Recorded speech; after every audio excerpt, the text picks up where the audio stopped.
Bueno, buenas tardes. Muy brevemente, 2 minutos para presentar el acto. Mi nombre, creo que conozco a mucha gente, pero para quienes no me conozcan, mi nombre es Andrés García Inda. Soy uno de los colaboradores del equipo del área de cultura del Centro Pignatelli, que para quien no lo sepa es un centro de la Compañía de Jesús, cuya misión es favorecer, promover el diálogo fe, cultura, justicia. Y con ese objetivo pues proponemos, diseñamos, organizamos pues distintas actividades de reflexión, de diálogo, de debate, presentaciones de libros o más bien conversaciones a propósito de libros que se han escrito, ¿no? Aprovecho, como ustedes están ahora sentados ahí como rehenes antes de que se vayan, aprovecho para hacer un poco de publicidad del acto siguiente para quienes estén interesados, que será el 12 de marzo. Puede que de aquí al 12 de marzo tengamos alguna otra cosa, pero por el camino, mientras tanto, el 12 de marzo tendremos una nueva conversación sobre la fe cristiana a la escucha de la filosofía, con la presencia de Xavier Echeverría, que es catedrático emérito ya de la Universidad de Deusto, de Ética. Pero hoy venimos a escuchar a...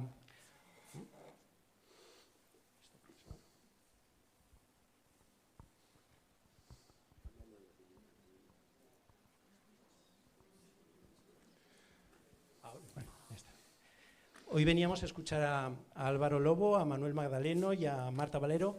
Imagino que todos conocen a alguno de los intervinientes, pero como no sé si conocen a los tres, pues muy brevemente 2 palabras para presentarlos. Álvaro Lobo es jesuita, es el autor del libro que va a servir de pretexto o de motivo para conversar hoy. Es vallisoletano. En su currículum tiene que poner, lo veíamos el otro día, como muchas personas aquí lo conocen, que fue alumno de Rodríguez Olaizola.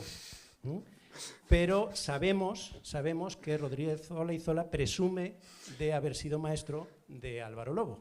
Entonces, que sepan que tienen aquí también un intelectual, no solo un teólogo, sino un intelectual también en potencia y en acto. Él es enfermero, estudió enfermería, pero también antropología y teología, y actualmente reside en Zaragoza formalmente, pero como diría Miguel Ríos, vive en la carretera porque coordina la pastoral de todos los colegios de la Compañía de Jesús, con lo cual le toca viajar un poco. Pero aprovechando que reside en Zaragoza, pues hemos conseguido pues que hoy está aquí y poder organizar esta conversación. Les hemos propuesto que conversen con él sobre soltar lastre Manuel Magdaleno y Marta Valero. Manuel Magdaleno, bueno, ambos son educadores, y ambos son educadores de raigambre ignaciana o jesuítica, porque ambos trabajan o han trabajado en el Colegio del Salvador de la Compañía de Jesús en Zaragoza. Manuel ha sido profesor y director del colegio durante bastantes años y actualmente es secretario general técnico del Departamento de Educación del Gobierno de Aragón. Y Marta Valero, también educadora en el Colegio del Salvador. Ella, además de maestra, es, no sé si ya licenciada en Ciencias Religiosas o... bueno, le falta un poquito, pero también... Y además es la responsable, digamos que a su actividad educadora, pues añade también alguna experiencia como responsable, por ejemplo, de todo lo que es los proyectos de entorno seguro de la Compañía de Jesús en sus colegios, que es también una responsabilidad muy importante, y observar también la educación desde otra perspectiva. Bueno, pues a los tres les agradecemos mucho su generosidad para venir esta tarde a conversar, como agradecemos la asistencia de todos ustedes, y les damos la palabra pues para que entre ellos nos provoquen también la reflexión sobre ese libro, que a la salida pueden comprar, o a la entrada, porque luego también, si lo desean, pues el autor podrá firmar los ejemplares que hayan adquirido. Muchas gracias a los tres.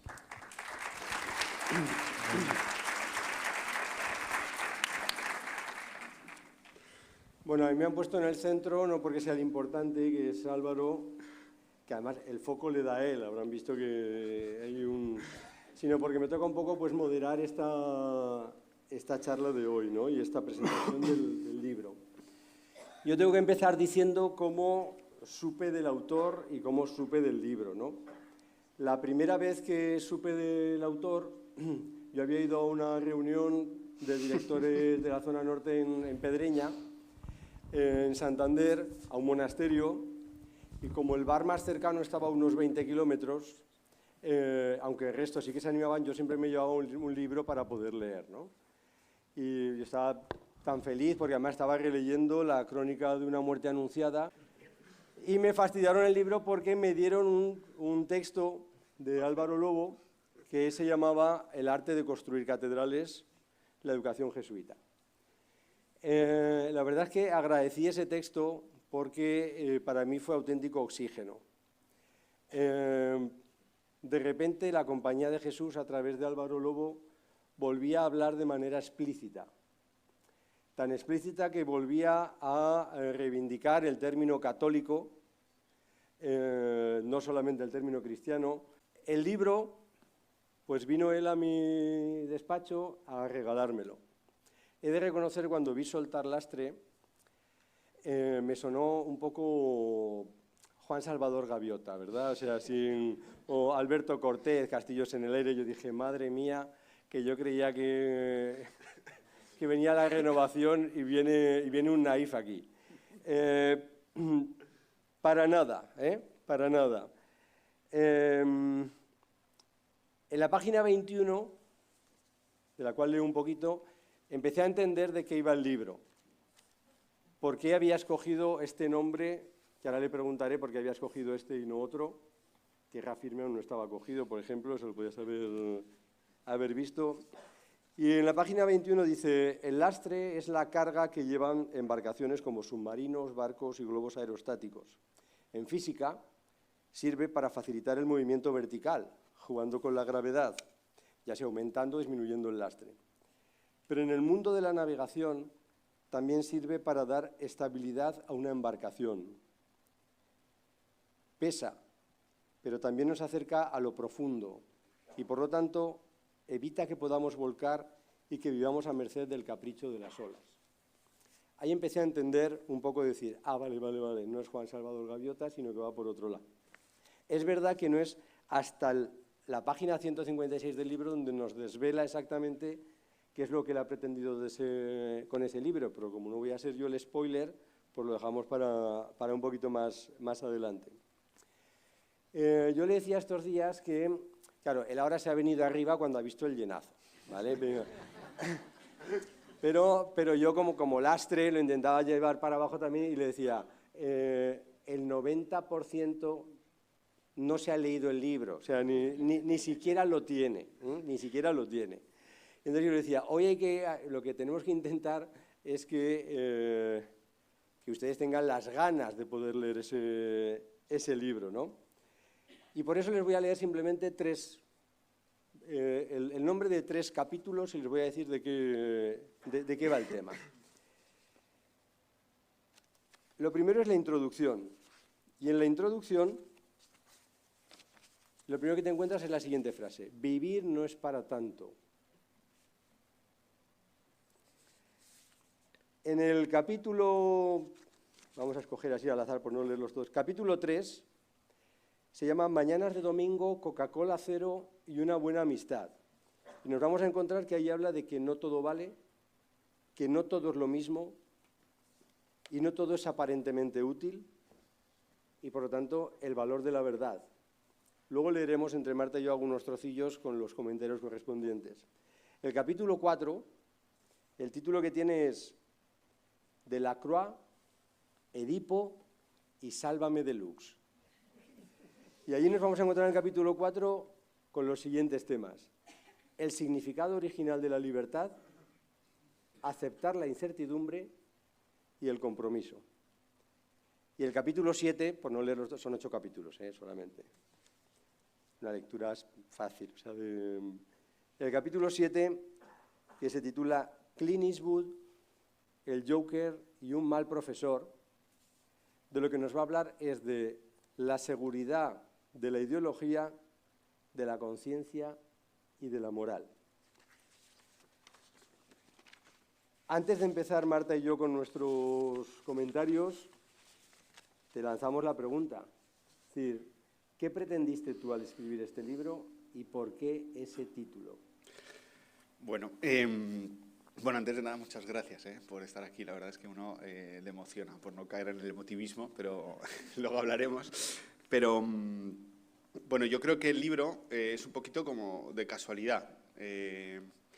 Porque, bueno, en el grupo de comunicación Loyola, la editorial, bueno, estaba pensando como, pues como tenemos esta crisis de lectura que vive un poco el mundo, nuestra sociedad, bueno, pues querían sacar como una línea de escritores noveles, escritores jóvenes, ¿no? Porque parece que, bueno, pues en el mundo cristiano, religioso, parece que tienes que ser una vaca ultra consagrada para poder escribir un libro, ¿no? Y, bueno, pues parece que hay que jubilarse ya para lanzarse o ser Olaizola. Entonces, bueno, me dijeron, bueno, si pudieses hacer así una especie de cazatalentos de gente joven que pueda escribir y que tenga algo que decir. Y entonces, bueno, pues yo me puse a buscar y me dijeron, mira, lo mejor es que empieces tú buscando el libro, escribiendo el libro, así te aclaras y pones tú un poco el marco general. Y ya vas metiendo temáticas. Entonces, bueno, pues esto es un poco lo que... El libro es el producto, ¿no? de un marco, de una colección en el que vayan saliendo distintas temáticas y por eso el libro pues toca como muchos palos, ¿no? Porque de alguna forma pues intenta introducir. Y pretende ser una colección hecha de gente, no voy a decir de gente joven porque yo ya tengo 37 años, pero sí que está hecho para jóvenes. Entonces, bueno, esto a veces a la gente pues le puede desconcertar un poco el lenguaje porque intenta ser como muy desenfadado, ¿no? Entonces, este es un criterio. Si uno lo lee y le gusta, puede sentirse joven, y si uno no lo lee y le gusta, pues que saque las conclusiones él mismo. Pero, en principio, es un texto que pretende a la gente ayudar a vivir en serio, ¿no? Bueno, el que lo pueda leer verá que no estoy sacando teorías raras o teorías lejanas, sino que, en el fondo, es un poco... hacer literatura con el día a día, aunque digo, insisto, hacer literatura me parece pretencioso de un ensayo.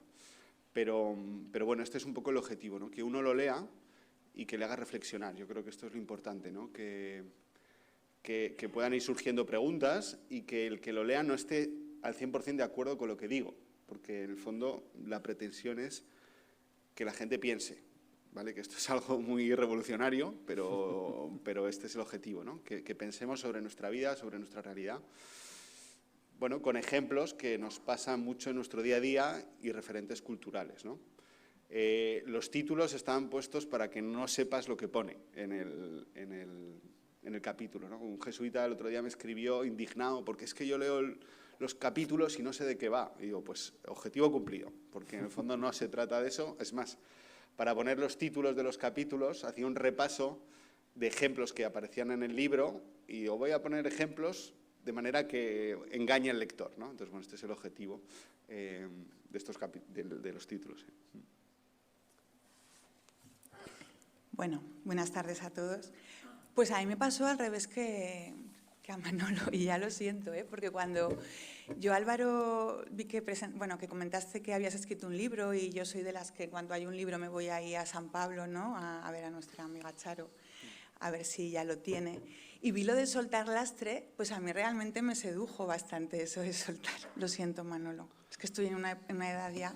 Es que yo, a mí ya lo naif ya se me ha pasado. Sí. Pero es que yo ahora ya que digo, venga, eso de soltar, aceptar, fluir, pues es algo que a mí como que me va llamando, ¿no? En esta etapa de mi vida. Entonces dije, venga, vamos a coger el libro, ¿no? ¿Qué pasa? Que empecé una lectura muy, muy esperanzada y enseguida pues me confirmé que justo el libro iba de lo contrario, iba de no soltar, sino de agarrar, ¿no? Pero bueno, conforme vas leyendo el libro me di cuenta de lo que decía ahora Manolo, ¿no? Que al final lo verdaderamente importante es poder soltar las cosas que no son importantes para poder agarrar lo realmente importante de lo que tú hablas en el libro, ¿no? Que es la identidad, el sentido de vida, el amor auténtico, la verdad, la libertad, el compromiso, la belleza, la bondad, el servicio, la moral. que son esos pilares que realmente nos llenan, ¿no? Y para eso sí que es cierto que hay que soltar otras cosas, ¿no?, que la vida nos va ofreciendo. Para mí leer tu libro ha sido pues, un recorrido precioso en el que me he reafirmado en muchas ideas que, a pesar de ese primer así encontronazo con el título, pues me ha gustado mucho. Por empezar un poco con el primer párrafo, empiezo. Bueno, voy a leer un párrafo del libro donde hablas en algún momento del libro de estar contento como modo de vida, ¿no? Y quien no quiere estar contento. Voy a leerlo del libro para que veáis y luego a ver qué nos dice Álvaro, qué más nos dice Álvaro. Dice: contra un mundo que opta por el ocio, por el buen rollismo y por el pasárselo bien, subyace la idea de estar contento como forma de vida. Vive el momento, sé cool. Luego cuentas un poquito más y luego dices: en mi opinión, esto encaja con la tendencia actual, que se fija tanto en la sabiduría oriental, principalmente basada en el budismo.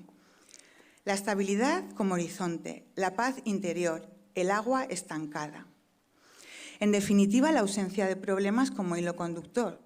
Desgraciadamente, esa vida no es real en absoluto. Y más adelante dices: el objetivo de la sabiduría oriental es inhibir el deseo para lograr esa ansiada paz. En buena parte de nuestra tradición cristiana se trata de potenciarlo lo máximo posible y orientarlo de manera que nos haga disfrutar al máximo de la vida. Sería pues basarse en el deseo, ¿no? Entonces, bueno, yo aquí hago mi examen de conciencia y viendo también que, pues que esta tendencia actual, ¿no?, en nuestra sociedad, incluso en ámbitos no cristianos, de meditar, de hacer yoga, de mindfulness, incluso espiritualidades cristianas, ¿no?, que han adoptado instrumentos de la filosofía oriental. No pueden ser compatibles. Yo también he filtrado, me he acercado un poco al yoga, ¿no?, a la meditación. No se puede optar en la vida por esa ansiada paz, por la estabilidad y que a la vez nos mueva el deseo. No sé, Álvaro, profundiza un poquito en esto porque me ha dejado ahí un poco duditativa. Si me dejo cosas, luego me lo decís, porque yo empiezo a pensar y despego. Esto tiene que ver también con el título del libro, en la parte engañosa, porque de alguna forma uno lo lee. Yo siempre voy a alguna librería, digo, bueno, voy a ver dónde han puesto el libro, y siempre me lo ponen en libros de autoayuda, lo cual me sienta bastante mal, pero bueno, es la realidad. Y en el fondo, vivimos en un mundo que invita a cortar lazos, ¿no? Cortar lazos para ir más rápido. Y cuando uno lo lee, dice, soltar lastre. Uy, voy aquí a leer un poquito, a ver cuántas cosas me tengo que quitar, ¿no? Esto va un poco en esa línea, ¿no? Un poco desconecta, de retiro, de ir más ligero. Esto es un poco más flow, que dirían ahora el mundo de hoy. Sin embargo, esto que de la sabiduría oriental, de quitar el deseo, de la paz, de la estabilidad, de alguna forma yo tengo la impresión de que esto nos contradice culturalmente. Es decir, no sé, yo veo la cultura en España, es decir, el deporte, los toros, el cine español, es decir, es cine de deseo, el deporte es una parte pasional. Bueno, yo creo que en el fondo el deseo es algo bueno, ¿vale? Y yo creo que a veces incluso la tradición católica en muchos casos se ha visto como algo malo, el deseo. Y el deseo creo que es bueno y creo que hay que potenciarlo. Pero hay que saber orientarlo y canalizarlo, ¿no? Entonces yo creo que son aspectos como distintos, ¿no? En el fondo es, bueno, cómo aspiramos nosotros a orientar nuestra vida, todo nuestro potencial, nuestro cauce y demás, porque yo creo que la vida es para vivirla con pasión. Y las pasiones, si uno las intenta frenar, pues puede, lo que hay que hacer es orientarlas, colocarlas, situarlas, ¿no? En ese sentido yo creo que esto es importante porque en el fondo todos tenemos una pulsión vital que tenemos que manejar y en este caso diría orientar.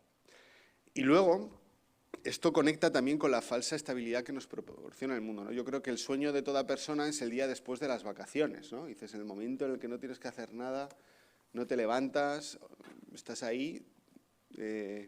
Bueno, pero esa sensación de vacaciones eternas es ficticia, porque en el fondo los problemas llaman a nuestra puerta y si no tenemos problemas nos lo inventamos, ¿no? Yo creo que esto es una realidad Y yo creo que es un gran reto el de aprender a vivir en las tensiones, ¿no? Porque el mundo gira muy rápido, tenemos muchas relaciones, tenemos muchos problemas y hay una tentación de pensar que la vida nos la jugamos en la estabilidad. Y yo pienso en mi vida, yo pienso en la vida de algunos que conozco aquí, pues no son vidas perfectamente estables. Otra cosa es que no queramos problemas, ¿no? Porque los problemas llegan, no hay que buscarlos. Pero yo creo que hay un gran problema en nuestra sociedad con el keep calm y ya está. Esto yo sospecho mucho porque creo que no es real.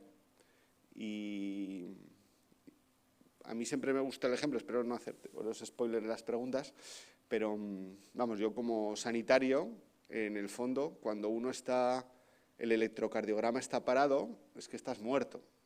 Si estás subiendo y bajando, es que todavía estás vivo. A lo mejor tienes una taquicardia o fibrilación auricular, pero estás vivo, ¿no? El problema es cuando estás totalmente en calma, que eso no es real. Uniendo un poco con lo que te preguntaba Marta, hay una frase con la que yo estoy bastante de acuerdo, que aparecía en el libro, que es cuando tú dices que en la vida la curva plana o paz absoluta es una auténtica quimera. Y aparte de unirlo con lo que estábamos hablando antes, esa idea, entras ya en uno de los grandes temas que aparecen en el libro, como es la verdad o la mentira.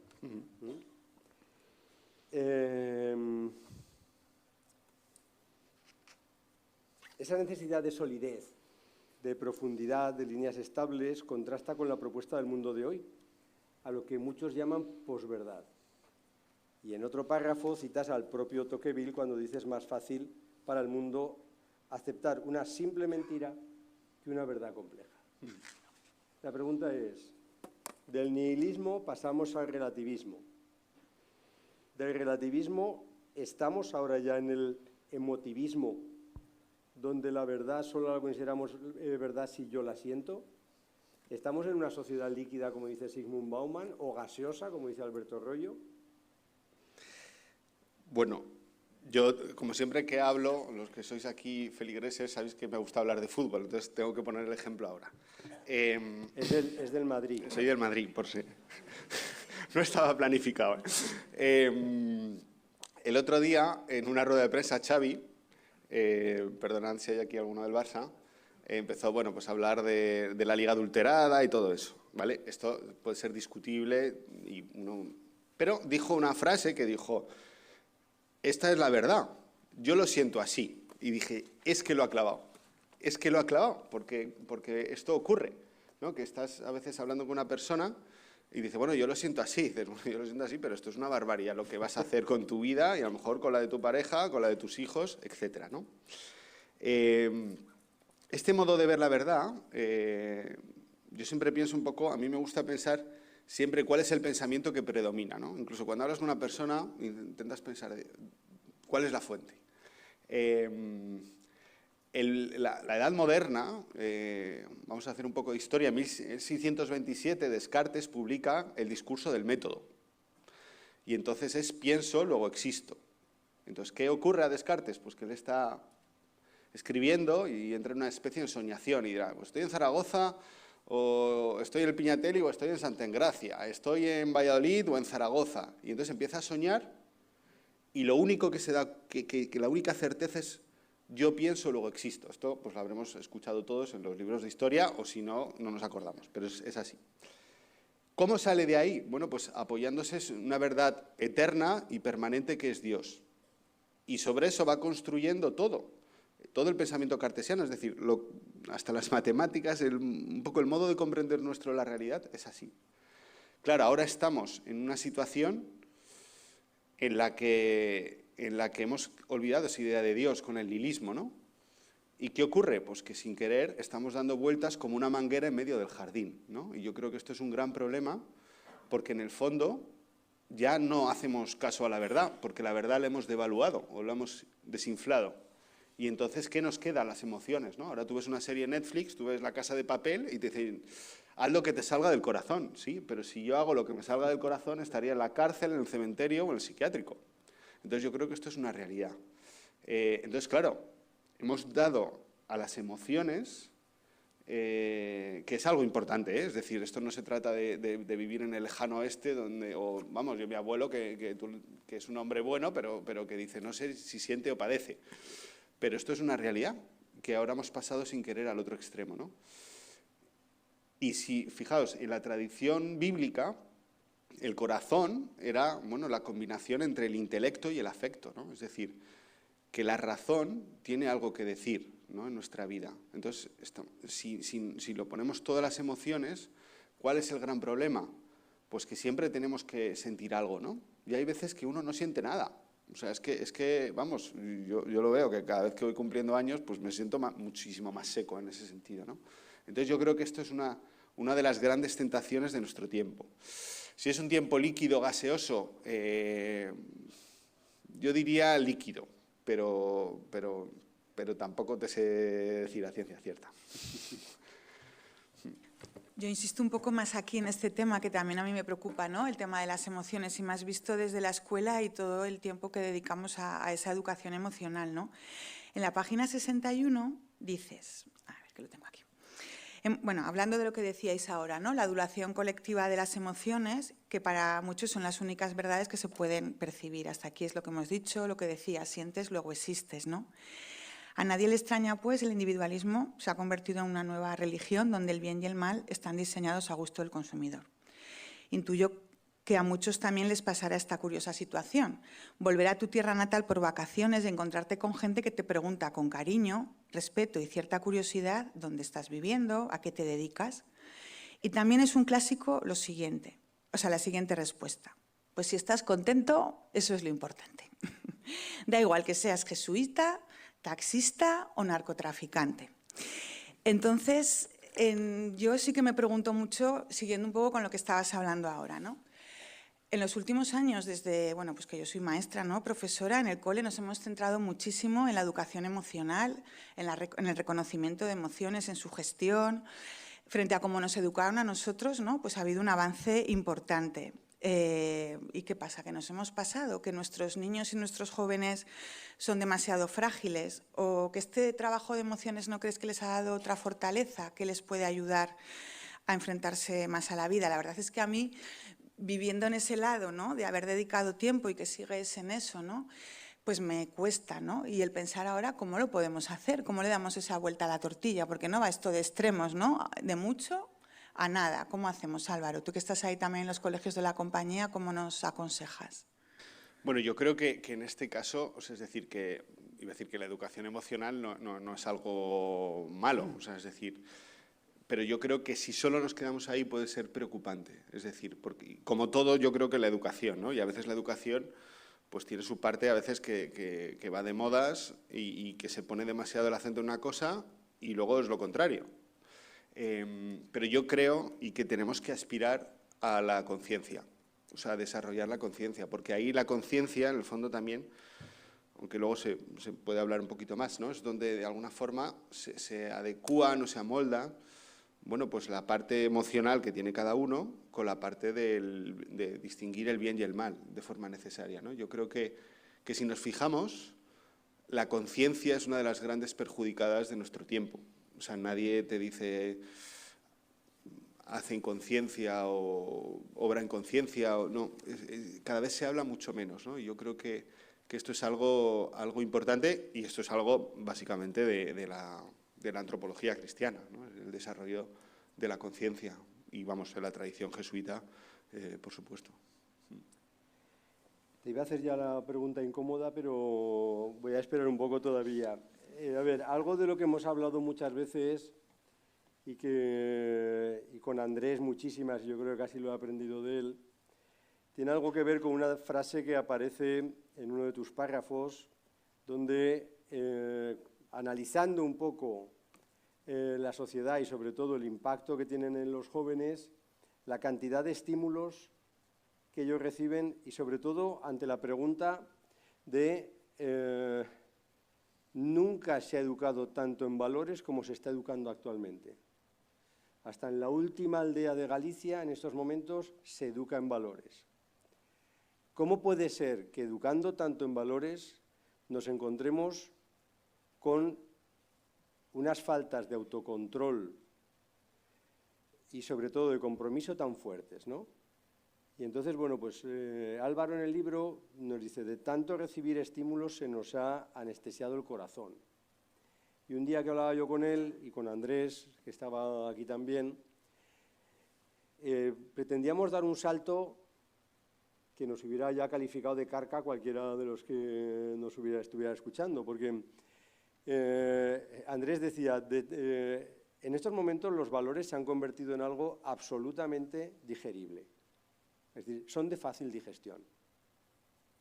Siempre pongo el ejemplo, la Agenda 2030. ¿Quién va a estar en contra de cuidar el planeta? ¿Quién va a estar en contra de erradicar la pobreza? Pero, sin embargo, nos encontramos con una sociedad bastante más deteriorada. Y entonces ahí lanzábamos un poco la idea de decir, quizá en lugar de valores tenemos que volver a hablar de virtudes. Porque la virtud es el valor encarnado. La virtud es el valor en el que tú te comprometes. Es decir, ya no es estoy a favor de la paz, estoy a favor de la ecología, estoy a favor... No, no, no.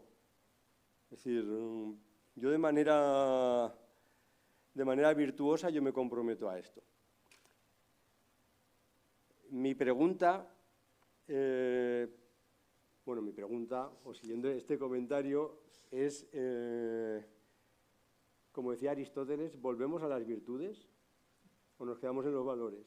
Esa anestesia del corazón, ¿a qué crees tú que se debe? No va el micrófono, ¿eh? Bueno, yo creo que el tema de virtudes y valores, o sea, va a ser como la próxima década el gran tema de la educación, creo que cristiana y católica. O sea, es decir, yo creo que aquí voy a tirar de respuesta jesuita, ¿vale? Y yo diría que los valores y las virtudes hay una parte de tensión, ¿no? Es decir, que yo creo que hay un riesgo también de desplazarnos solo a la parte de las virtudes. Igual ha habido un riesgo de desplazarnos a la parte de los valores. Yo creo que también aquí hay como dos modelos, ¿no? Un poco el modelo a lo mejor más platónico y el modelo más aristotélico, ¿no? El modelo platónico, pues el mundo de las ideas, y entonces, bueno, a veces puede concordar más, bueno, con la parte de los valores, que es algo más abstracto, es algo deseable, es algo a lo que aspiramos, pero es algo que está ahí, donde nos reflejamos. Pero yo creo que la parte de las virtudes tiene otra parte anterior, que es el hábito, ¿no? Entonces, en el fondo, y este sí que es un modo de educación, y esto es un modo que se ve en el colegio, ¿no? El hábito es lo que crea la virtud, y la rutina es la que crea el hábito, ¿no? Y esto encaja también muy bien en el modo pedagógico. Claro, a veces esto es más complicado, ¿no? Porque muchas veces la carrera de innovación de los colegios, que es cambiar, cambiar, cambiar, rompe con la rutina, que es repetir, repetir, repetir, ¿no? Yo no me atrevería, la verdad, a optar por una fórmula o la otra. Voy a tirar de una tensión fecunda, que es muy jesuítico, y así ya te la pongo en bandeja. Unida a esto, y antes de cederle a Marta, va otra frase que va unida ahí, en la que tú afirmas categóricamente el bien siempre es una opción posible. ¿Seguro? Yo creo que sí. O sea, es decir, puede ser a veces elegir entre el menor mal posible. O sea, esto desde el punto de vista ético se da, pero yo creo que, vamos, la historia de la humanidad, incluso nosotros en nuestro día a día, siempre tenemos esa opción, ¿no? Y esto conecta también con una parte, que es decir, que a veces hacer el bien pues ya está desvalorizado, ¿no? Es decir, que ahora ya muchos padres cuando llevan a sus hijos al colegio no sueñan que sus hijos sean una buena persona, ¿no? Sueñan que sea un buen abogado, un buen político o un excelente futbolista, ¿no? Pero yo creo que hay una parte de recuperar esta parte del bien. Y yo creo que el bien sí que es una opción siempre. Marta. Voy a cambiar un poco de tercio, aunque estaba muy interesante toda esta... Pero es que hay muchos temas interesantes en este libro, con lo corto que es, ¿eh? Te ha cundido mucho. Bueno... Con lo corto que es el libro,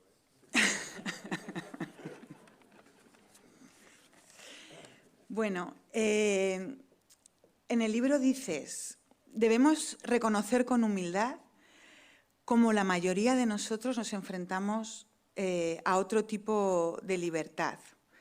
La libertad como condena, la libertad como imperativo, la libertad como exigencia vital. Es decir, vivimos en un mundo donde las posibilidades se multiplican exponencialmente. Algo decía también Manolo de esto. Demasiadas opciones para una sola persona, demasiadas opciones para una sola vida.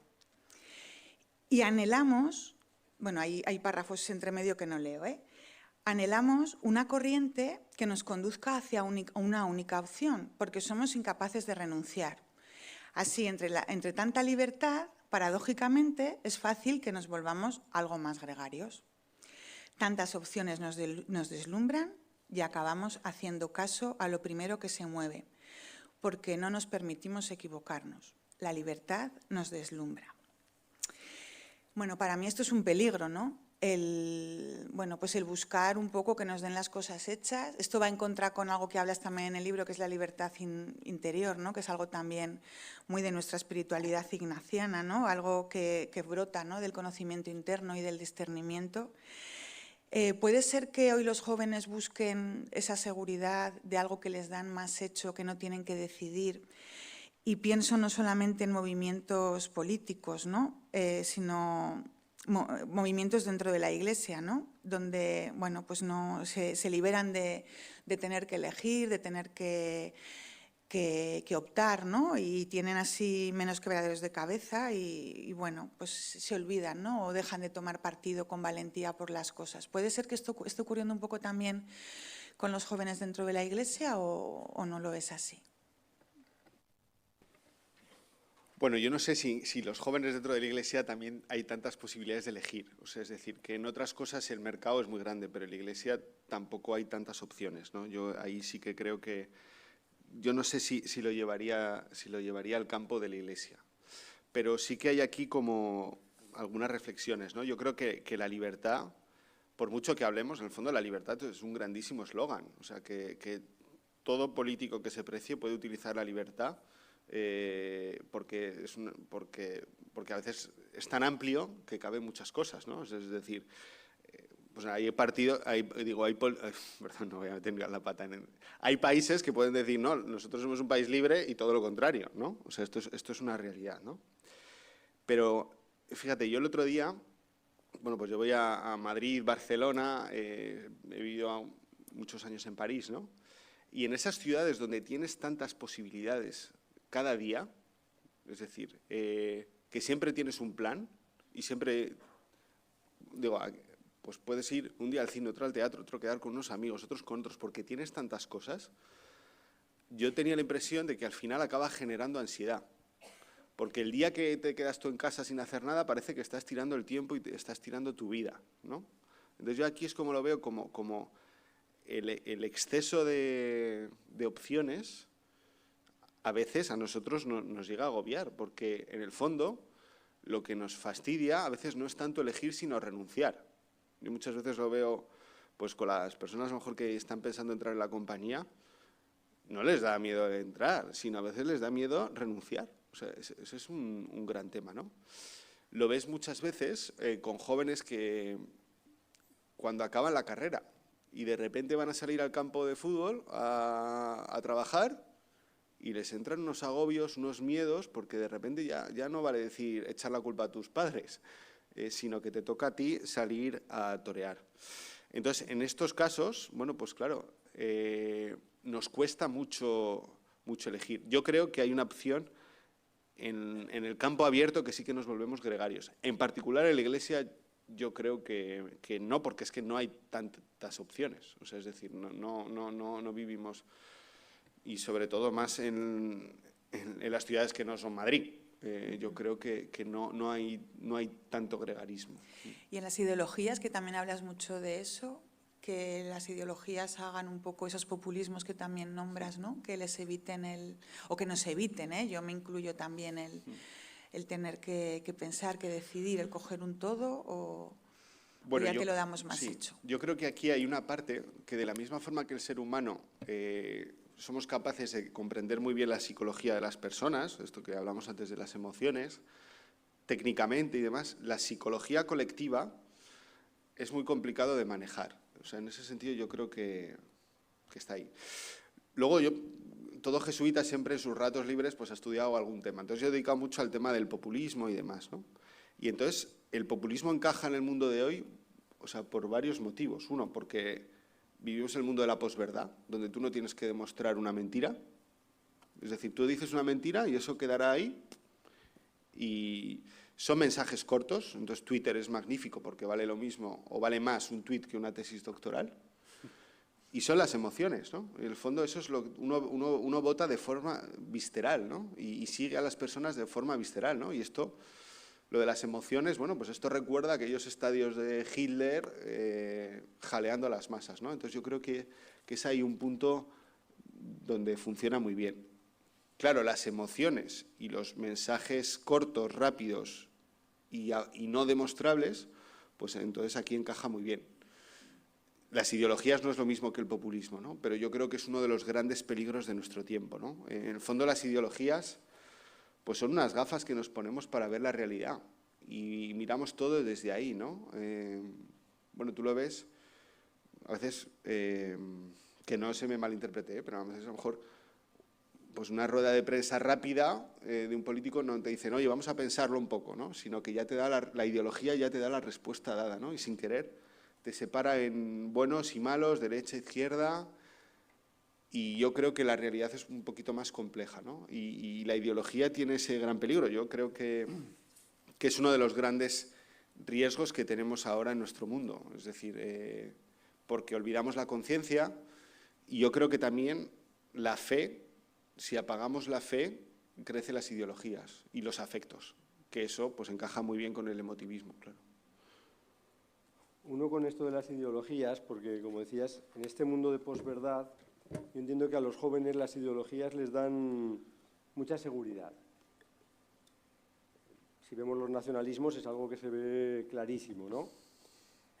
Tanta seguridad que dices tú que olvidamos que alguien saca probablemente un gran beneficio de nuestra indignación.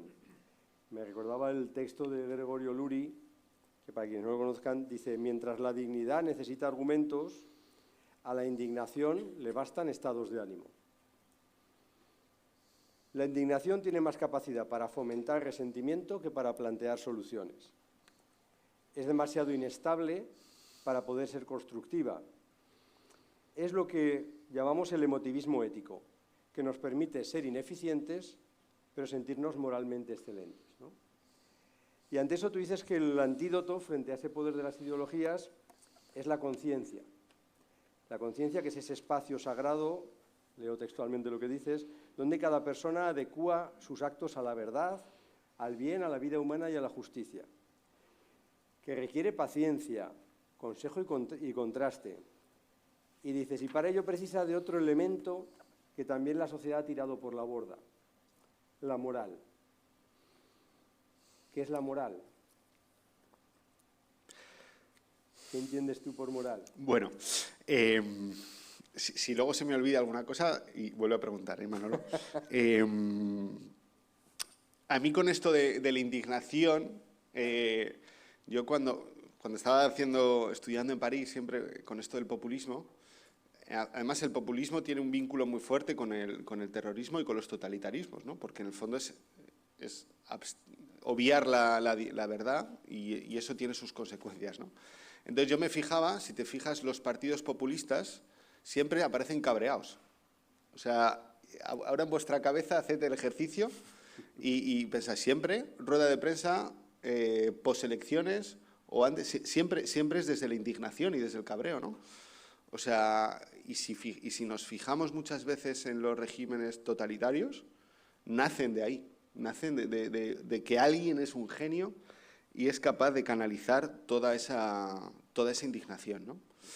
Yo creo que ante los problemas reales y diría morales, serios, gordos, que tenemos en el mundo, Yo tenía un profesor de moral social que decía, estos problemas, los problemas de esta asignatura son los que uno suspira antes de responder. Los que te viene la respuesta rápida, estos no son problemas de moral social. El tema es cuando uno suspira y dices, ya, es que es muy complicado. Bueno, ahí es cuando tú tienes que empezar a escarbar en los fundamentos, ahí es donde tienes que decir, bueno, vamos a poner las cosas en perspectiva, con frialdad, porque no nos vale tanto las emociones, ¿no? Porque nos podemos dejar llevar o arrastrar a situaciones, a respuestas fáciles a problemas complejos, ¿no? Que esto es un poco lo que hacen los populismos, ¿no? En el fondo el populismo no es otra cosa que el cuñadismo llevado a la política, ¿no? Es decir, ¿cómo soluciona las cosas? Pues con lo que diría el típico cuñado, con 3 copas de vino en día de Navidad. En esta línea, con respecto a la moral, bueno, a mí me gusta siempre pensar, yo creo que lo pongo en el libro, ¿no? Que la moral en el fondo es lo que un político que querría ganar las elecciones no se atrevería a poner en Twitter, ¿no? Entonces, eso es lo que marca la moral de la sociedad. Es decir, la moral de la sociedad no es la que denuncian a veces los artistas, no te la dice la conferencia episcopal. No, no, no. La moral de una sociedad es que dices, mira, esto no lo digas porque estás perdido. Y yo creo que está ahí, ¿no? Entonces, en el fondo, la moral, supongo que esto lo podremos decir, ¿no? Pero en el fondo yo creo que es la atmósfera social, de pensamiento, que nos ayuda a configurar nuestras conciencias, ¿no? Por eso yo creo que es importante. Y en el fondo es una especie de acuerdo no consensuado en la sociedad, porque lo consensuado ya sería una ley, que nos ayuda a discernir lo que está bien y lo que está mal, ¿no? Pero claro, es decir, lo que tiene es que la moral cambia. Y lo que está bien y está mal ahora, a lo mejor no era lo mismo hace un siglo, ni lo será dentro de 10 años, ¿no? Entonces, bueno, yo creo que son aspectos que van un poco por ahí. Qué intensidad, por Dios. Bueno, yo voy a bajar un poco la intensidad, porque que tenéis mucho nivel, compañeros. Bueno, yo voy a hablar de algo más, bueno, que a mí me pasa, vaya. Dice, el modo de relacionarnos debería apuntar al cuidado del otro, no solo al autocuidado, que en grandes dosis puede ser egoísmo bien camuflado, donde el prójimo se vuelve importante. Ahí reconocemos y valoramos su dignidad, aunque es fácil salir damnificados y parecer tontos y creer que estamos perdiendo el tiempo y el dinero por una causa que no merece la pena. Y la clave del cuidado nos acompaña en los puntos de inflexión de nuestra vida, donde nos sentimos inútiles y dependemos claramente de los demás, como el niño en la cuna o el anciano dependiente en la cama de un hospital. Bueno, pues a mí esto del autocuidado me toca también, porque, claro, estamos así mucho ahora también en este momento de pues que nos tenemos que cuidar, que nadie da lo que no tiene, que sí que haces, ¿no? Pero que nadie te toque, ¿no? Los 3 días de gimnasio, el rato de estar con tu pareja, los amigos el fin de semana, ¿no? Pues eso, el cuidarnos, ¿no? Y sobre todo pues cuando vamos sumando años también y la fragilidad aparece en nuestra vida, también nos cuesta mucho que nos cuiden, ¿no? Y yo creo que es importante también esa última parte, ¿no? Que dices de dejarte cuidar y de ponerte en manos como seres vulnerables que somos, ¿no? Y es un aprendizaje que también yo creo que se consigue con los años. ¿Qué me dices un poco de esto? En tu experiencia también de trabajar en hospitales, ¿no? Y estar muy en contacto con la vulnerabilidad de la vida. Bueno, yo creo que aquí, en el fondo, el cuidado corresponde a nuestra dignidad como personas, ¿no? Y yo creo que a mí esto me ayuda mucho para temas morales que hemos visto. Es decir, mira, yo a la otra persona la estoy tratando como una persona o la estoy tratando como un objeto, ¿no? Y yo creo que esto nos ayuda, ¿no? De hecho, a veces podemos tratarla tan bien como si fuera un objeto, ¿no? A la persona a la que estás mimando, ¿no? Y yo creo que en la parte del cuidado tiene que ver con tratar a la otra persona con la dignidad que se merece, ¿no? Yo creo que esto es importante, ¿no? Porque si no, uno cuando va... porque no es lo mismo que te atiendan bien en el Corte Inglés porque te quieren vender un traje que el cuidado de verdad, que a lo mejor te lo puede decir tu abuela, que malamente está en silla de ruedas, ¿no? Entonces yo creo que ahí hay una parte que apunta a valorar la dignidad de la persona, ¿no? Y esto es algo propio del ser humano, ¿no? En el Museo el Museo del Ser Humano, yo creo que se llama el Museo del Ser Humano de Burgos, con todo lo de Atapuerca, ¿no? Siempre a mí hay una parte que me llama mucho la atención, ¿no? Porque hay un fósil que, por supuesto, los antropólogos consideran que es el primer ser humano, ¿no? Como todos los antropólogos, claro. Y entonces, ahí, pero a mí me llamó la atención porque es el fósil de una niña de 12 años que tenía una deformidad. Y entonces decían, bueno, es el primer momento de la historia que tenemos documentado, registrado, donde una persona cuidaba de otra persona, ¿no? En el caso de una niña con discapacidad de 12 años, pues en una sociedad más tribal o anterior no lo hubiesen hecho, ¿no? Entonces, esa parte del cuidado creo que nos humaniza, ¿no? Hay otra tentación que es la de dar demasiada importancia a esto del cuidado, ¿no? En el fondo, la delgada línea del cuidado al culto al cuerpo o al culto al ego, o sea, es muy peligrosa. Y eso lo podemos ver, porque en el fondo, cuídame. Bueno, pues sí, cuídame. ¿Hasta cuándo tengo que parar, no? Había un compañero aquí jesuita, psiquiatra, que muchos conoceréis porque era un hombre muy listo, bueno, sigue siendo, ¿no? Porque no le ha pasado nada, está estudiando en Estados Unidos, ¿no? Y decía, bueno, detrás de hay que cuidarse está el cuídame, ¿no?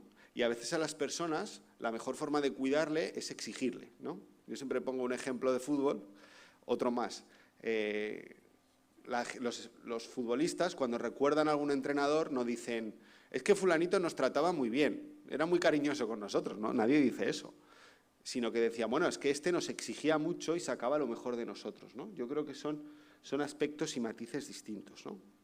Yo el año pasado estaba en un curso en Portugal y entonces estaba conmigo un jesuita de estos que están en la frontera literal del mundo, donde hay heridas pues con refugiados y demás, ¿no? Y yo cuando estaba hablaba otra persona, ¿no? Del cuidado, y decía, uy, a mí esto del cuidado me da muchísimo miedo. Y un hombre que cuida a todo el mundo, ¿eh? Y te decía, porque lo nuestro, y es verdad, el Papa Francisco habla de la cultura del cuidado, que es algo necesario, ¿no? Dice, pero lo nuestro no se acaba en el cuidado, lo nuestro es el sacrificio por amor, ¿no? Y a mí eso me llamó la atención, ¿no? Porque, digo, es un hombre que, lo ves, lo experimenta en sus carnes y lo ha experimentado en su vida, ¿no? Y en el fondo no se trata de cuidarnos entre nosotros, que eso, es decir, es que eso se da por supuesto, sino que lo propio cristiano es sacrificarse por amor, ¿no? Yo creo que es como un final de esto del cuidado, que en el fondo es lo que uno vive cuando es padre o es madre, ¿no? Esta heteroconservación, que a ti te duele la conservación del otro, ¿no?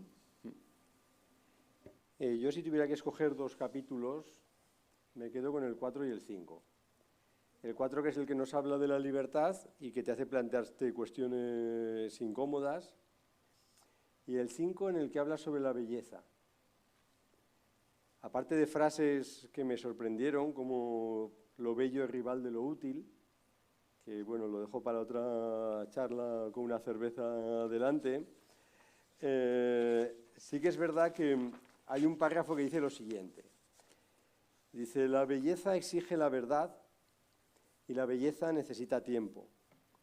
Por eso el peligro mayor en la pérdida progresiva de la verdad, que va creando un sistema que solo tolera un pensamiento único, funcionando así a base de violencia y de mentiras. A medida que se pierde la verdad, se va degradando la dignidad del ser humano y con ello la belleza y el bien. Y anotaba yo, pues no está el horno para bollos, ¿no? Es decir, otra vez nos toca ser contraculturales a los católicos. Pues que son tantas cosas por responder, pero bueno. Te recuerdo que ya os echaron 2 veces de España por estas cosas, ¿eh? No, yo creo que han sido 7, ¿no? Así más o menos. O sea que todavía hay más posibilidades. Bueno, yo voy a ir respondiendo un poco y voy a responder a lo de lo útil y lo bello, porque creo que conecta bien, ¿no? O sea, es decir, yo creo que esto, yo creía que lo había puesto en el libro, pero luego, bueno, sí lo puse y yo creía que era invento mío, hasta que descubrí la utilidad de lo inútil, de Nuccio Ordine, que fue premio Princesa de Asturias de comunicación, lo que pasa es que se murió unos meses antes, el pobre. Entonces, en el fondo, yo tengo la impresión de que en nuestro mundo el modo de llegar a Dios ahora, o una de las puertas de llegar a Dios, es a través de la inutilidad, ¿no? Es inútil pues tener una conversación con alguien con el que no aguantas, ¿no? O con el profesor en el colegio, o con el niño que nadie quiere, ¿no? O es inútil poner una vela por un familiar enfermo, porque los marcadores tumorales no van a cambiar, ¿no? O es inútil contemplar un atardecer, o es inútil dar un beso o un abrazo. Pero son espacios que nos abren a la gratuidad y que nos pueden conectar con Dios. Y son espacios que nos hacen personas y que nos humanizan, ¿no?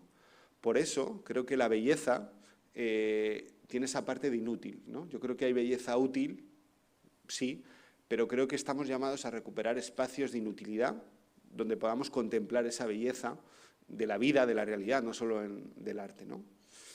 Y esto es un poco conecta con la siguiente pregunta, ¿no? Yo he tenido la suerte de vivir en París en zonas muy bonitas y en zonas horribles, ¿no? He estado más de 2 años en un suburbio de París y aquello eran auténticas colmenas donde la cultura que se ofrecía a la inmigración era McDonald's, Paris Saint-Germain y Netflix, con toda la cultura que había en Francia, ¿no?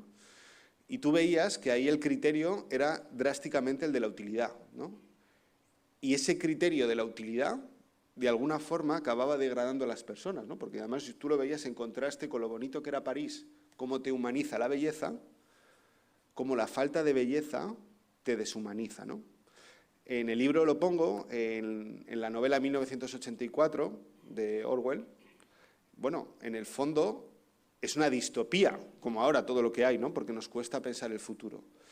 Pero en las distopías, bueno, en el fondo la sexualidad, el perfume, todo lo bonito estaba prohibido, ¿no? Porque en el fondo, de alguna forma, las personas, esta ausencia de verdad, esta ausencia de belleza, está relacionado, nos vuelve máquinas, ¿no? Y esto es lo que hace que el ser cristiano, de alguna forma, sea algo contracultural en el tiempo, ¿no? O sea, en el mundo de hoy, ¿no? Abrirte a la trascendencia, reconocer que hay algo más que el puro materialismo, reconocer que hay algo más que el puro utilitarismo. Creo que esto es algo revolucionario, o sea, es decir, que la percepción de la antropología cristiana es decirte, no, mira, que es que este enfermo, aunque sea terminal, vale, y tiene su función en la sociedad. Que este inmigrante, aunque no cotice, para nosotros cuenta con su dignidad, ¿no? Porque si no, al final lo pasamos por la trituradora de la utilidad y acaba ahí aparcado, descartado, la cultura del descarte que tanto habla el Papa Francisco, ¿no? Claro, aquí, desde la espiritualidad ignaciana, tenemos un gran reto, porque hay una dimensión contracultural, y esto en el Congreso de Educación Jesuita de Deusto lo dijo el delegado de Educación de los jesuitas, ¿no? La educación jesuita es procultural y contracultural, porque en el fondo estamos llamados a descubrir a Dios en nuestro tiempo, ¿no? Es decir, no solo a ser resistencia, sino que tener una visión propositiva de todo lo bueno que hay en nuestro tiempo, ¿no? Y esto yo creo que es un gran reto, porque el futuro está impregnado de Dios y de esperanza, ¿no? Y yo creo que ahí, en esa novedad, pues es donde nos tenemos que mover, ¿no? Es una tensión también. Pues vamos con nuestra última pregunta antes de ceder la palabra al público. Bueno, yo ya como última aportación, ya casi al final del libro, en la página 146, ya te pones serio y hablas de la muerte, ¿no? Y dices, la muerte nos cuestiona sobre cómo queremos vivir. La muerte es un tabú inmenso del que no queremos hablar, pues porque nos da mal rollo, ¿no? Y es algo que evitamos. Y dices al principio en la página 12, ¿no? Cuando sentimos ese aviso de la guadaña, hablas al principio en el que surgen las grandes preguntas, ¿no? Bueno, lo que está claro es que lo importante, ¿no? Y solamente es por comentarlo, ¿no? Esos momentos que nos hacen vivir de otra manera y que nos ayudan a ver que hay veces pesos en la vida, ¿no? Cuando te acercas un poco ahí o ves algún peligro, ¿no? En la vida, esos pesos que te elevan, ¿no? Y que te hacen tener esa perspectiva de la que también hablas en el libro. y que te permite, ¿no?, agradecer la vida y valorar pues lo que es importante, ¿no? Que lo que realmente es importante es todo lo que tú has ido enumerando a lo largo del libro, que vamos a agarrar fuerte y que no queremos soltar, ¿no? Que son valores fundamentales que te dan ese sentido de vida, que es lo que subyace dentro del libro. Yo te agradezco un montón el escrito del libro y todo lo que me ha hecho reflexionar. Yo una última pregunta. He visto un vocablo que no sé si es creación tuya o qué es, igual que se ha creado la fachosfera, todas estas cosas, ¿verdad? Pues que es el retroprogresismo, ¿verdad? Y además cuando hablas del retroprogresismo, hablas en una parte en la que estás hablando de que otro concepto tirado por la borda es la idea de madurez. Dices, la madurez es el modo de articular el tiempo, la conciencia y la realidad de cada uno. Una de las dos preguntas como última pregunta y, igual que ha dicho Marta, pues agradecerte todo lo que nos ha regalado con este libro y todo lo que nos ha hecho pensar, porque como está escrito para jóvenes, pues yo lo he entendido bastante bien, ¿sabes? Bueno, yo creo que esto del retroprogresismo, que es algo invención mía, por eso espero que no tenga mucho recorrido, por si me toca luego defenderlo en otra ocasión, ¿no? Pero yo diría que es una especie de costumbrismo pop, ¿no? Es decir, es como esa tendencia que tiene sin querer la modernidad de querer volver a recuperar costumbres, pero de una forma olvidando un poco la esencia, ¿no? O el porqué. Yo cuando voy al pueblo y pues vas viendo tus primos y tus amigos que de repente pues van hablando con tu abuelo de 97 años y entonces vienen con últimas modas que dice, pero ¿y esto qué sentido tiene? ¿No? Es decir, entonces hay que comprar el pan de la masa madre y tal, y entonces no, el pan abuelo que compras tú está mal, y te dices, pero mi abuelo, pues llevo comprando 90 años para el mismo panadero y ahora me dices que está mal, ¿no?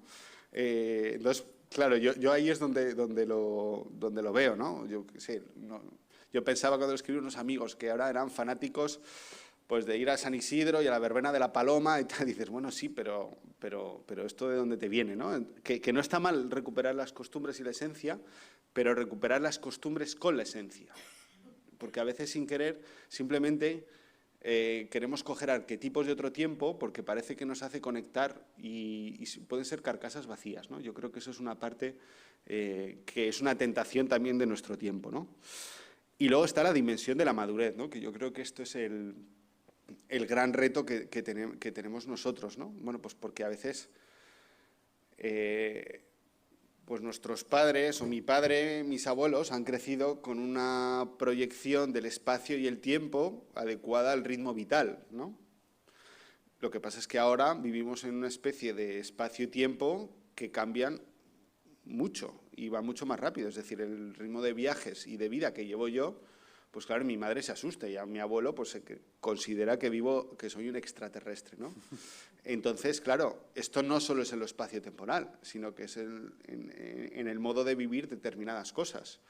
Desde la paternidad y la maternidad, bueno, pues los que estáis en educación, pues lo veis, ¿no? Como a veces, voy a poner un ejemplo, que nadie se ofenda, pues yo siempre... Ahora en carnavales, pues yo mis padres nunca se hubiesen disfrazado, ¿no? Bueno, pues ahora ves a padres disfrazados y que no pasa nada, ¿eh? Igual aquí los que os vais a disfrazar está fenomenal, ¿no?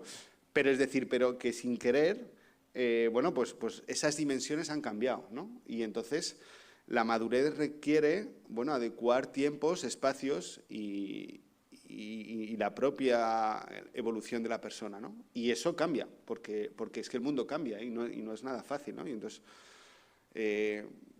vamos, yo lo veo, o sea, amigos y familiares que a lo mejor salen de fiesta a muerte con 40 años y dices, bueno, pues mi padre yo no lo he visto nunca, ¿no? Bueno, pues son como esas cosas que cambia, porque la dimensión del tiempo y del espacio, aun siendo el mismo, la vivencia es distinta.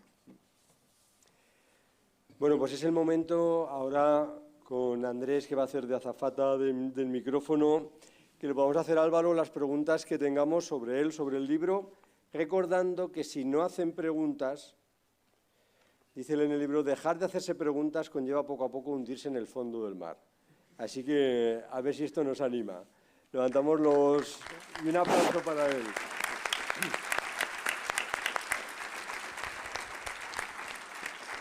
Si alguien quiere realizar alguna pregunta, Andrés le acerca el micrófono.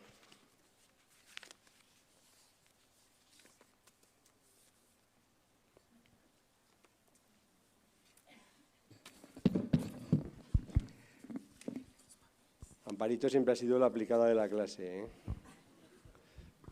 Manolo me recuerda como la empollona que contestaba siempre en clase. Siempre. Entonces esto me lo sigue recriminando. Es que yo era por no hundirme, pero con lo de las preguntas que has dicho ahora. Me ha dado mucho que pensar todo lo que habéis comentado de los valores, las virtudes, la libertad, la cantidad de opciones.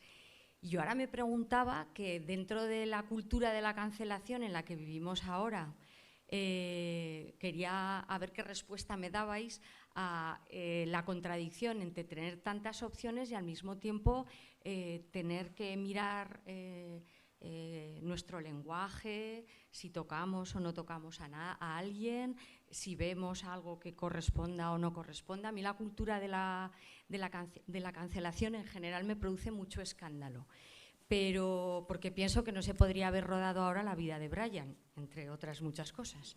Entonces, en relación con esto, yo os pregunto a los tres, ¿de qué manera se vive ahora o qué pensáis? ¿Qué pensáis de virtudes, valores, libertad y esta cultura en la que está marcado de una manera tan, a veces tan incisiva o tan lineal, los límites de cada cosa? También, ¿eh? No sé, o sea, es decir, el que sabe hablar de la cultura de la cancelación es Olaizola, o sea, que esto ya para que lo anotéis. O sea, a mí la verdad me da cierto miedo, es decir, porque, bueno, esto en Estados Unidos, al menos en la universidad, está muy metido, pero también en el resto de la sociedad, ¿no? Y en el fondo tiene que ver con nuestra fragilidad asumir la contrariedad, ¿no? Entonces, es decir, al final, como digo, el pensamiento de ahora es tan agregante, o sea, estamos tan atomizados que tendemos a agregarnos. Entonces, tú al final te vas juntando con los que piensan solo igual que tú, ¿no? Y eso es muy peligroso, ¿no? Porque como sociedad no creamos ningún tipo de pensamiento, porque en el fondo, cuando tú estás con otra persona que piensa distinto, te confronta. Y yo creo que esto es necesario. O sea, es decir, para que haya diálogo tiene que haber confrontación. Sana confrontación y respeto, ¿no? De hecho, Benedicto XVI en Caritas in Veritate habla muy bien del diálogo, ¿no? El diálogo es llegar a la verdad entre dos personas, ¿no? Y eso, o sea, el máximo perjudicado de la cultura de la cancelación es el pensamiento, porque se empobrece, porque al final si tú solo estás con los que piensan igual que tú, pues claro, te vas atrofiando el cerebro. Y en este caso el tema de las identidades, que tiene mucho que ver con la cultura de la cancelación, ¿no? Ahora se habla muchísimo de las identidades, digo, en educación, en la iglesia, en todo. Pero claro, hay una pregunta sobre la identidad. ¿La identidad es en contraposición al otro o la identidad es en coherencia con tu esencia, con tu ADN, con tu principio y fundamento, ¿no? Entonces esto es un gran tema de las identidades sobre qué se construye, que está, bueno, es decir, en el fondo es que entendemos por diálogo nuestro mundo, ¿no? Porque a veces diálogo requiere escucha, diálogo requiere pensar y diálogo requiere cierta lucidez y pararse, que eso es lo que no hay.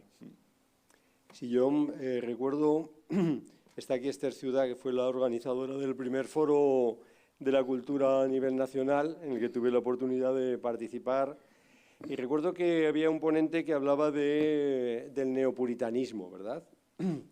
Yo no creo que estemos en un neopuritanismo. Yo sinceramente creo que lo que ha sucedido es que al borrarse esa verdad, o al ser una posverdad muy basada en las emociones, pues el problema es que el criterio del bien y el mal se ha borrado muchísimo. y cuando se borra muchísimo el criterio de lo que es bien o lo que es mal, surge inmediatamente, y ha sido así a lo largo de la historia, la necesidad de un pensamiento único. Y ese pensamiento único, como el límite del bien y del mal lo pone él, pues nos puede poner en un momento de absoluta libertad de todo tipo, junto con un neopuritanismo. En estos momentos, y en ese foro de la cultura, se veía muy claro por parte de la gente de universidades, y aquí tenemos también a Marisa, experta en universidades. La idea, la sensación es que hoy la universidad quizá no ha llegado todavía a España, aunque a Cataluña ha llegado ya, pero en Estados Unidos es menos libre en su pensamiento de lo que era hace 30 años. Porque todo lo que hiere una emoción se considera que debe desaparecer.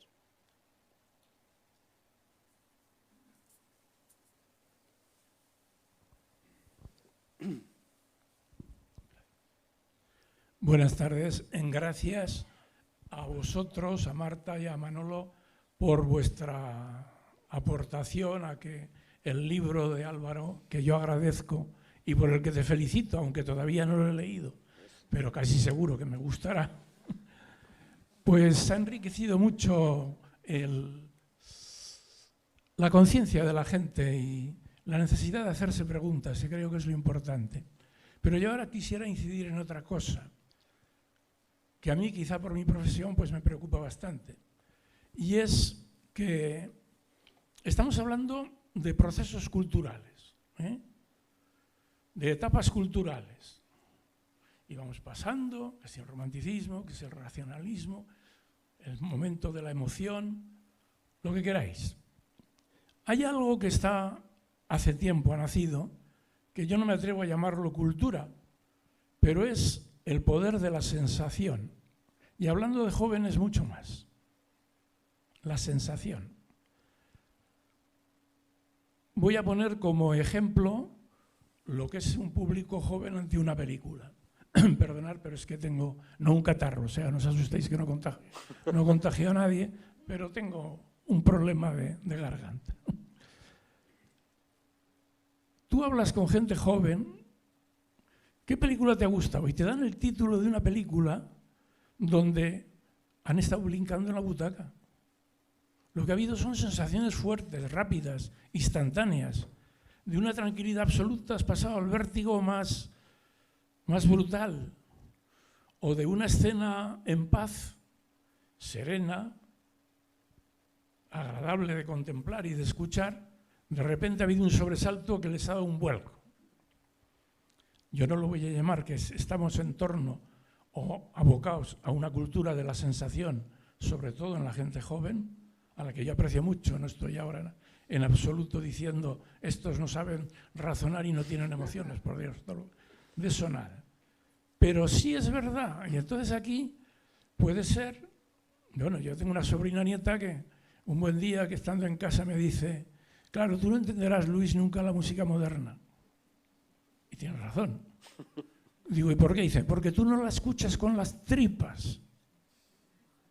Tú no la escuchas con las tripas. Pues mira, para mí aquello, a mi edad, fue una revelación. Entonces yo me pregunto, ¿puede ser que en este proceso de civilizaciones, que no sé si vamos hacia arriba, yo creo que sí, pero que deja mucha sospecha en muchos territorios, en gente más joven, y quizás nosotros mismos también, no resulte ya un criterio de valoración el hecho, no de que me ha emocionado, no de que me ha hecho pensar, sino que me ha llenado de sensaciones vibrantes. Es decir, que la corporalidad ha entrado mucho en juego con el espectáculo, con la comunicación, con lo que te han dicho.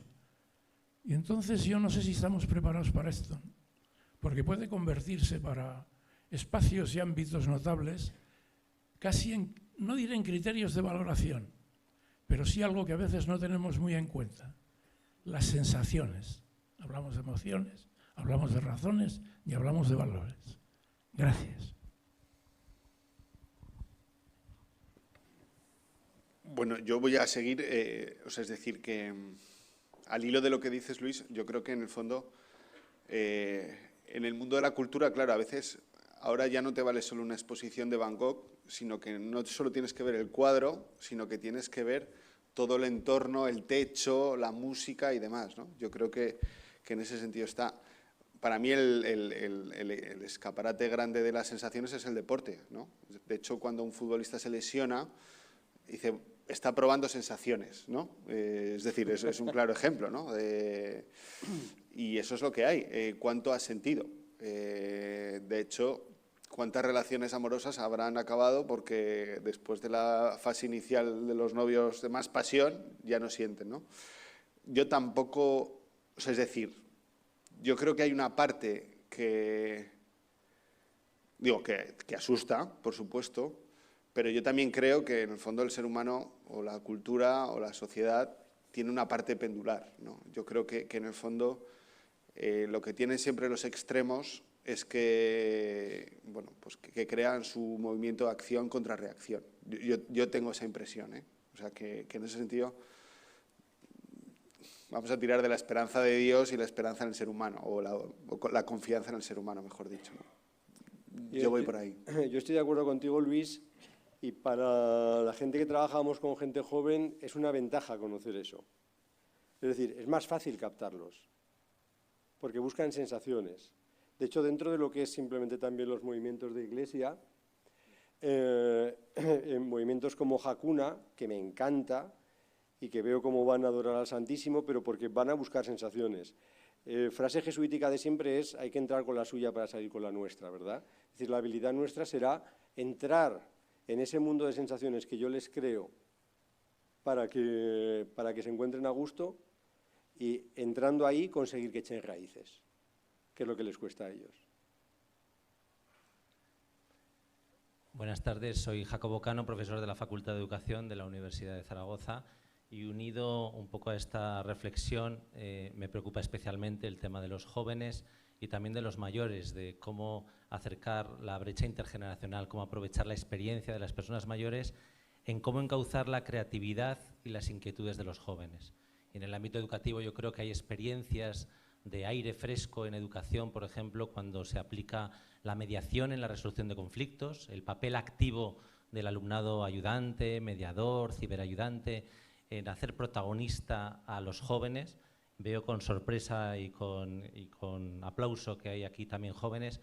Entonces, un poco la cuestión es cómo encauzar esa creatividad, esa pasión, esa inquietud de los jóvenes en el ámbito de la educación, en el ámbito de la Iglesia, y cómo estrechar lazos, acercar posturas, aprovechar la experiencia de las personas mayores a nivel intergeneracional. Nada más, muchas gracias. Martita, anímate. Bueno, yo creo que en el fondo hay una parte que es no aparcar a los ancianos. Es decir, esto es algo muy propio de la sociedad, ¿no? Y el Papa Francisco lo critica mucho, ¿no? Cómo hacer cómo valorar que los ancianos hay una sabiduría que cuenta, ¿no? Y yo creo que esto se educa primero en las familias y también en nuestro rol. Bueno, pues a veces desde el voluntariado, y no considerar la ancianidad como una decrepitud, ¿no? Porque en el fondo, antes que hemos hablado mucho, o en el libro hago algunas referencias, ¿no?, a la parte bíblica. En el fondo, en el mundo judío, el anciano era el sabio, pues porque había vivido. Y yo creo que en ese sentido, porque te da la perspectiva vital, ¿no? Porque al joven a veces parece que se le acaba el mundo por un problema, y el anciano, pues que ha visto morir a un hijo o a su mujer, pues te dice, bueno, hijo, pues no es para tanto, ¿no? Entonces yo creo que en el fondo que ahí hay una intuición, que no sé cómo concretarla así a bote pronto, es decir, que pensar que los ancianos cuentan y tienen un rol en la sociedad, ¿no? Y yo creo que a veces los ancianos tienen un termómetro muy bueno, ¿no? A mí eso siempre me impresiona.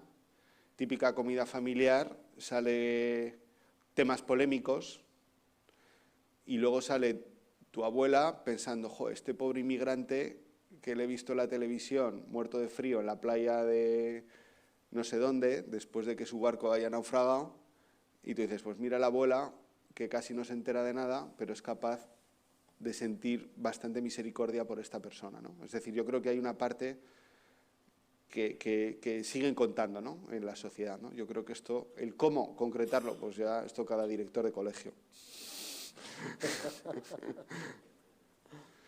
Sí, yo tampoco sé muy bien. A ver, en el día a día intentamos concretarlo desde los centros, ¿no?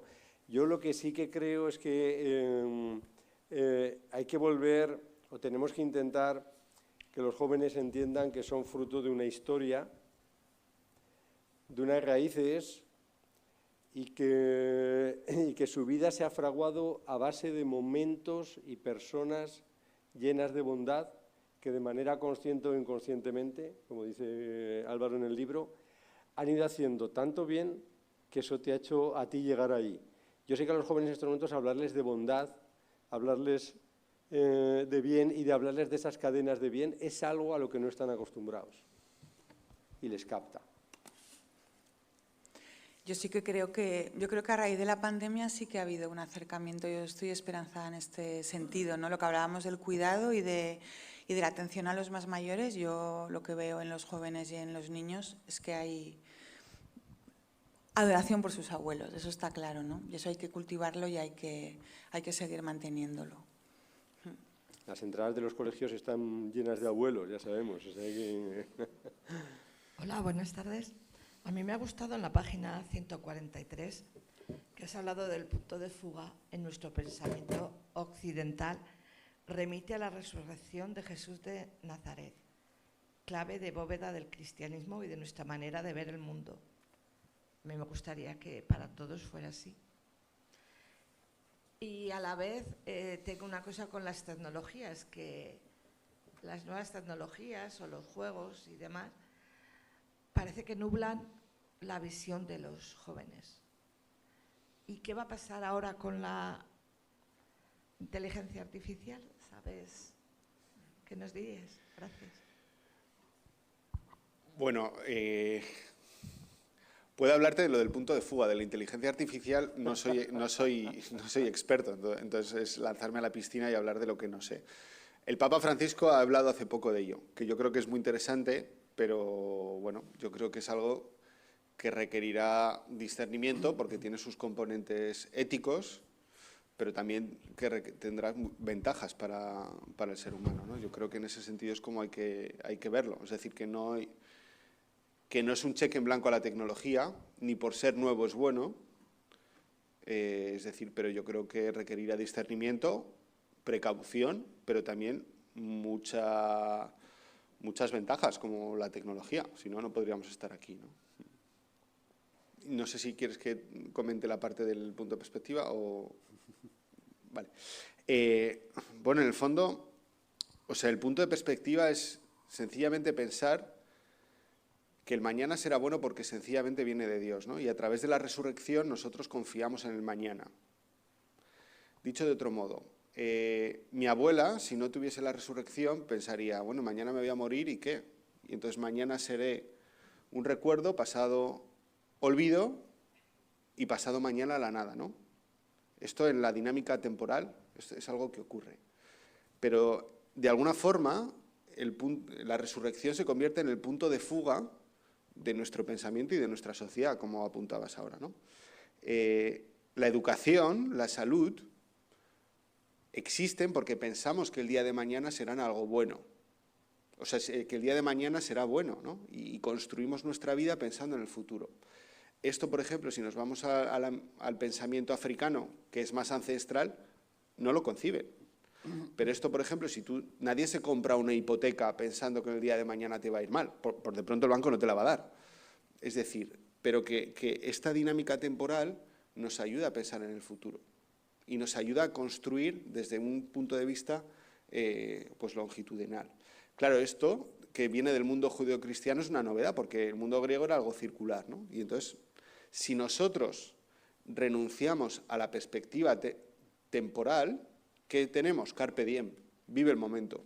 Por eso nos agobiamos tanto y a veces tenemos tanta ansiedad, porque somos incapaces de pensar con perspectiva. Y a veces la gente más audaz, la gente que realmente es líder, es capaz de mirar muchísimo más allá. Otros nos agobiamos con el presente y vivimos en un presentismo, ¿no? Y esto, yo lo digo ahora, el carpe diem, esto es una cosa de ricos. O sea, tú dile a un pobre, tú dile a un niño que sufre bullying en un colegio, carpe diem, y te dice, pero tú eres tonto, ¿no? Es decir, ¿cómo vas a decir disfruta el momento si mi vida es un infierno?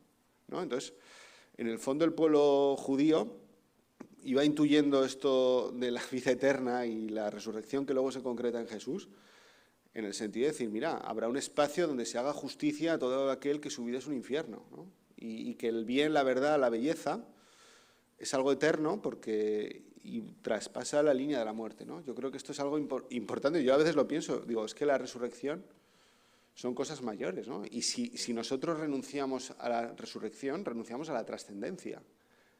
Y la consecuencia de renunciar a la trascendencia es quedarnos en el puro materialismo. Yo eso me niego, porque es que es impensable pensar solo en el materialismo, ¿no?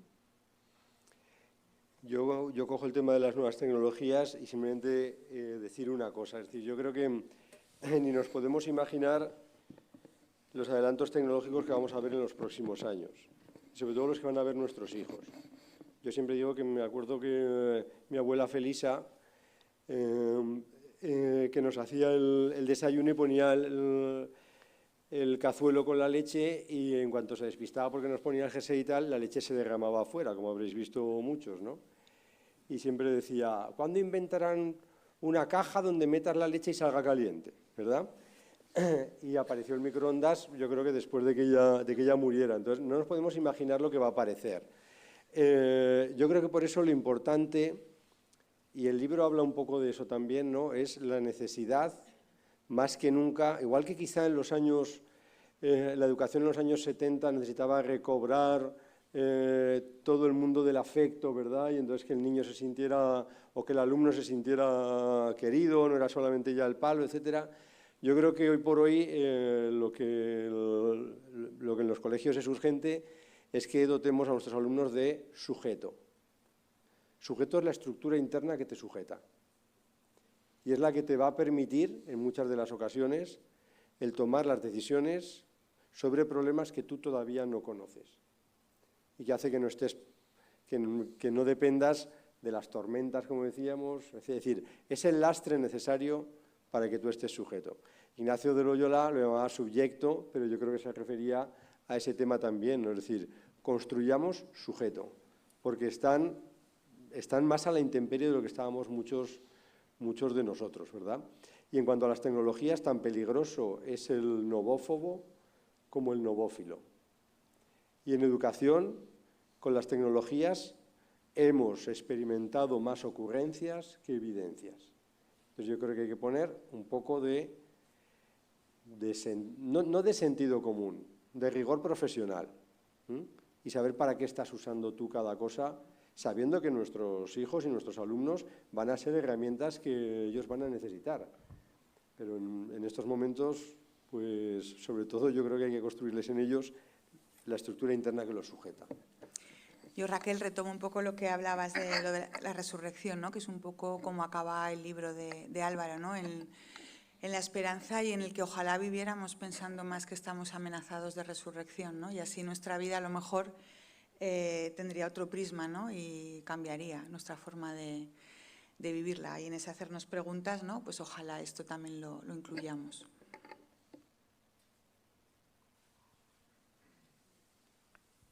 Hola. Buenas tardes. La primera vez que oí hablar de ti, Álvaro, fue oyendo por la noche, desvelado, un podcast cuando eras todavía cuando eras todavía novicio jesuita. Bueno, me parece que era del año 20, aunque yo lo oí en el año 23 o 22, ¿no? ¿Qué no se oye?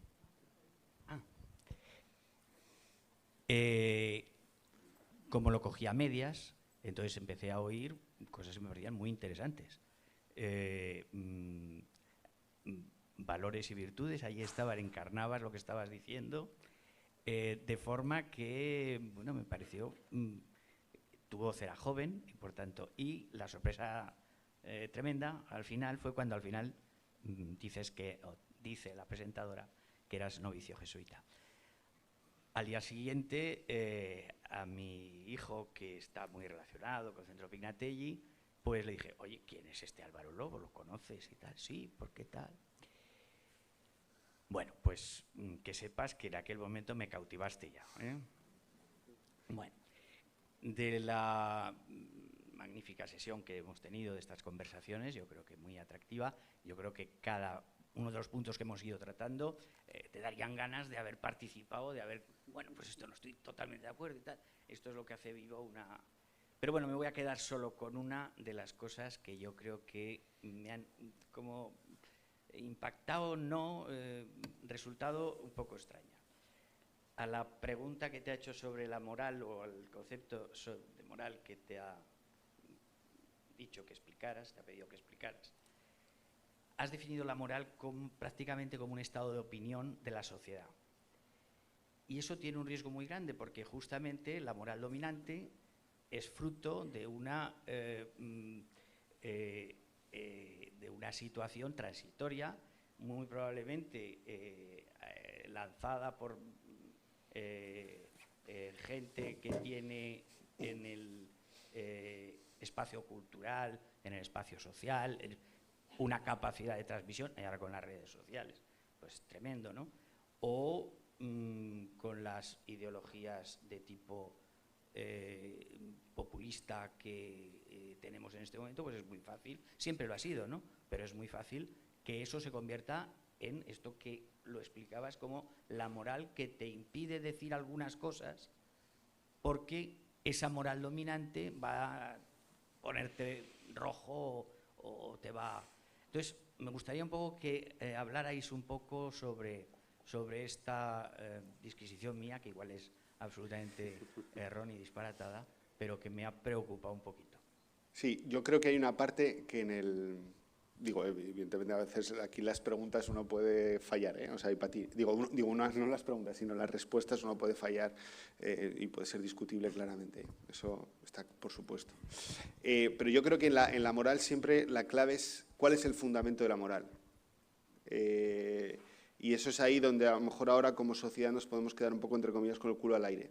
Porque, claro, si es el fundamento clásico que no hemos tenido, pues era un fundamento teológico, que no era teocéntrico, sino, claro, ahora si el fundamento de la moral es la rentabilidad o el utilitarismo, que cada vez caminamos más hacia ello, es donde está el problema, ¿no? Yo sí que querría poner el matiz que la clave de todo de la moral es en qué se fundamenta la moral, porque ahí es donde, digo, también es una moral, digo yo, muy antropológica, ¿sabes? Es decir, que yo moral te puedo decir que en un campo de fútbol también hay una moral, o en un patio de un colegio, ¿no? Porque en el fondo, en todo grupo humano siempre hay una moral porque hay unas reglas no pactadas en los códigos en los que nos movemos todos, ¿no? Yo pondría el matiz del fundamento.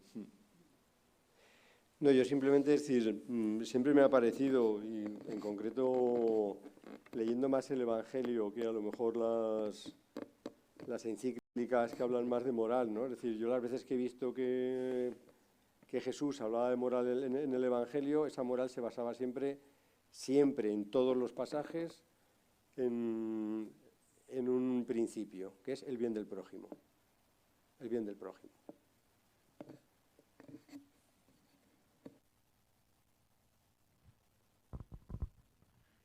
Lo primero de todo, quiero felicitaros enormemente de todo corazón, porque he disfrutado esta sesión.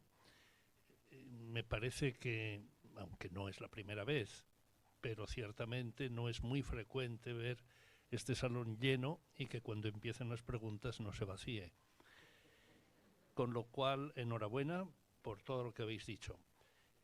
Me han surgido un montón de preguntas, me conocéis lo suficiente que no las voy a hacer, porque por respeto a todos, empezando por vosotros mismos.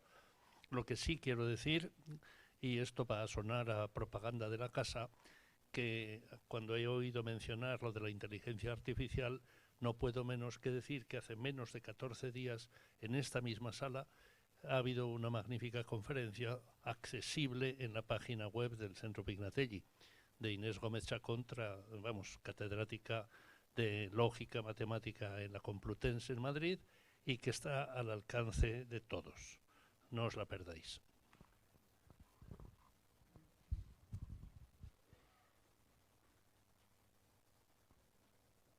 Bueno, si no hay más preguntas, como ya hemos explotado suficientemente a nuestros conversadores, el libro se puede adquirir en la salida y creo que Álvaro estará encantado de firmarlos o dar abrazos o bendiciones a todos los que se acerquen. Así que muchas gracias a los tres, muchas gracias a todos por su asistencia y especialmente a ellos por ayudarnos a pensar.